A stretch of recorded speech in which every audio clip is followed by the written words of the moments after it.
Les chefs des Premières Nations ont rejeté une entente de 47,8 milliards de dollars qui visait à réformer le programme de services à l'enfance et à la famille des Premières Nations. Cette décision survient après une longue bataille judiciaire qui a duré 18 ans pour assurer les droits de la personne et l'égalité des enfants des Premières Nations. Les chefs ont critiqué l'accord proposé en affirmant qu'il ne répondait pas adéquatement aux besoins et aux réalités de leur communauté. Robert Falcon Ouellet est originaire de la nation Cree Red Pheasant. Il a été député libéral fédéral et il est aujourd'hui professeur à l'Université d'Ottawa. Voici l'entrevue que j'ai réalisée avec lui hier. Bonsoir, Monsieur Ouellet.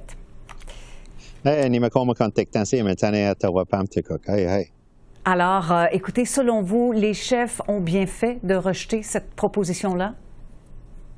Mais c'est certain, ils ont fait, ils ont démontré beaucoup de courage de faire ça, parce que quand l'Assemblée a commencé la semaine passée à Calgary, et c'est comme il avait un fusil sur la tempe selon le chef national, Cindy Woodhouse, que s'il ne fait pas en accord avec cet accord avec le gouvernement fédéral, ça va être rejeté et le prochain gouvernement, probablement conservateur, va pas donner assez bons termes dans un accord avec les Autochtones pour le bien-être des enfants autochtones. Alors, tout le monde disait c'est la meilleure entente qu'on puisse avoir, alors il faut donner notre approbation tout de suite. Et les chefs, ils ont décidé de discuter et de faire valoir leur point de vue. Et finalement, ils ont décidé de rejeter cette entente pour essayer de voir s'il peut y avoir une amélioration. Mais quand on regarde plus près, les chefs, qu'est-ce qu'ils disaient? C'est pas une question de l'argent qui est important, c'est plutôt une question de la structure de l'entente et le pouvoir qui est donné à le gouvernement fédéral.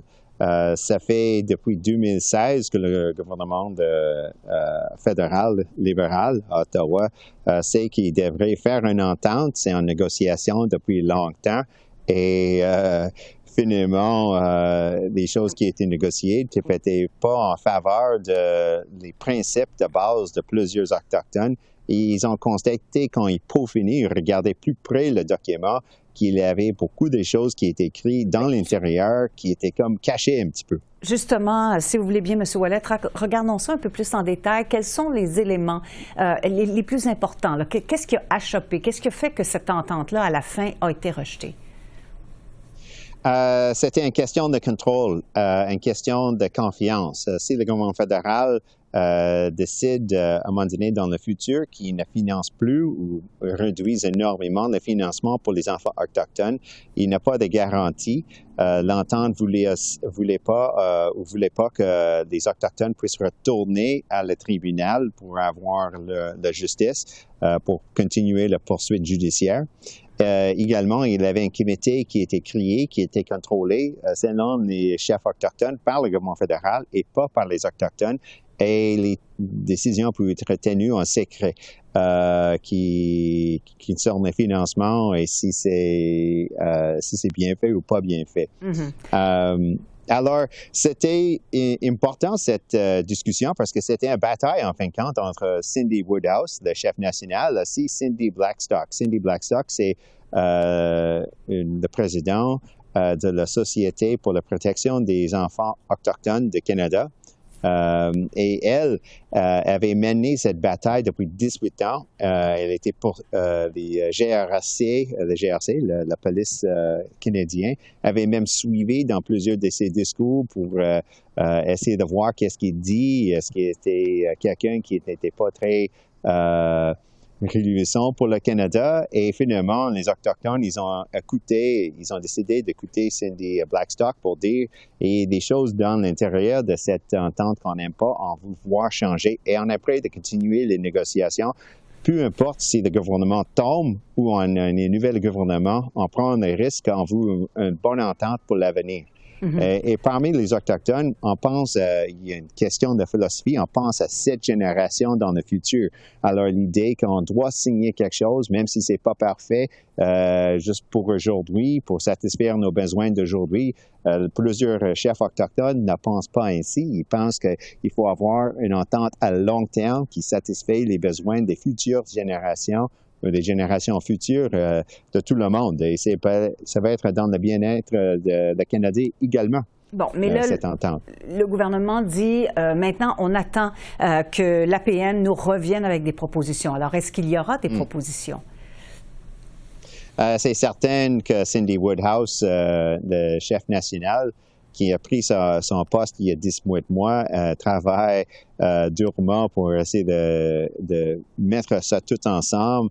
Et j'espère qu'il travaille avec Cindy Blackstock. C'était une des choses qui est sortie de cette assemblée à Calgary, c'est que les chefs voulaient vraiment qu'on parle avec la Société pour la protection des enfants autochtones, qu'on n'écarte pas, parce que pendant quand l'entente était trouvée entre l'Assemblée des Premières Nations et le gouvernement fédéral, cette société et Cindy Blackstock a été écartée des négociations.